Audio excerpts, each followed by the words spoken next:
তপস্যাকাল শুরু হয় ভস্য বুধবারের মাধ্যমে, যেখানে আমাদের কপালে ছাই দেওয়া হয় মৃত্যু ও অনুতাপের প্রতীক হিসেবে। আদিপুস্তক ৩ অধ্যায় ১৯ পদ। এই ৪০ দিনের সময়টি আত্মা পরীক্ষা, প্রার্থনা ও পুনরুত্থানের প্রস্তুতির জন্য পবিত্র একটি সময়, যা আমাদের বিশ্বাস নবায়ন ও পবিত্রতার দিকে এগিয়ে যেতে উদ্বুদ্ধ করে। মণ্ডলী এই সময়ে উপবাস, প্রার্থনা ও দানকে গুরুত্ব দেয়। ক্যাটেকিজম অব দ্য ক্যাথলিক চার্চ ১৪৩৮ এবং পোপ ফ্রান্সিস আমাদের স্মরণ করিয়ে দেন যে তপস্যাকাল হল ঈশ্বরকে আমাদের জীবনে স্বাগত জানানোর সময়। এই বছর তপস্যাকালের সময় জুবলি বছরের সাথে মিলে গেছে, যার থিম সেটি হল আশার তীর্থযাত্রী। ৫ই মে ২০২৪ পোপ ফ্রান্সিস এই জুবলি বছর ঘোষণা করেন, যা ঈশ্বরের করুণা ও আধ্যাত্মিক নবায়নের উপর গভীরভাবে চিন্তা করতে আমন্ত্রণ জানায়।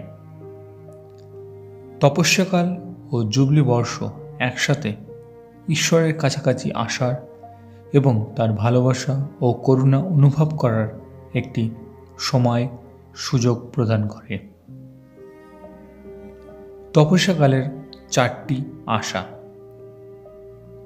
প্রথম হল ঐশ্বরিক সাক্ষাতের আশা। জাকারিয়ার মতো লুক ১৯ অধ্যায় ১-১০ পদ, আমরা নিজেদের ছোট বা অযোগ্য মনে করতে পারি, কিন্তু তপস্যাকাল আমাদের যিশুর প্রয়োজনীয়তা বুঝতে সাহায্য করে। বিনয় ও আকাঙ্ক্ষার মাধ্যমে আমরা খ্রিস্টের সাথে একটি রূপান্তরকারী সাক্ষাতের জন্য নিজেদেরকে উন্মুক্ত করি, যা আমাদের মুক্তির দিকে নিয়ে যায়। দ্বিতীয়, অনুতাপের আশা। হারানো পুত্রের দৃষ্টান্ত, লুক ১৫ অধ্যায় ১১-৩২ পদ, আমাদের শেখায় যে আমরা যত দূরেই যাই না কেন, ঈশ্বর আমাদের ফিরে আসার জন্য সাদরে গ্রহণ করেন। তপস্যাকাল হল আমাদের ভুলগুলি স্বীকার করে স্বর্গীয় পিতার কাছে ফিরে আসার সময়। তৃতীয়, ক্ষমার আশা। ব্যভিচারের দ্বিতীয় নারীর গল্প, যোহন ৮ অধ্যায় ১-১১ পদ, যিশুর অফুরন্ত করুণা দেখায়। তিনি তাকে দোষারোপ করার পরিবর্তে ক্ষমা করেন।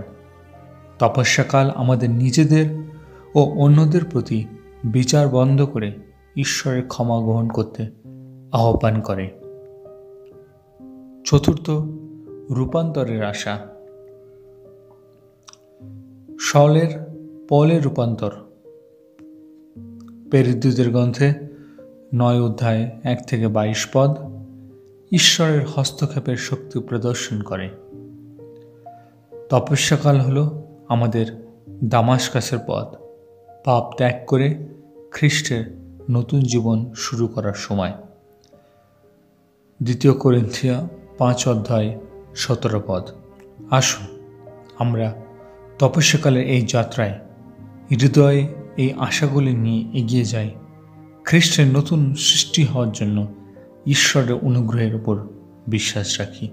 জয় যিশু। সকলে ভালো থাকবেন।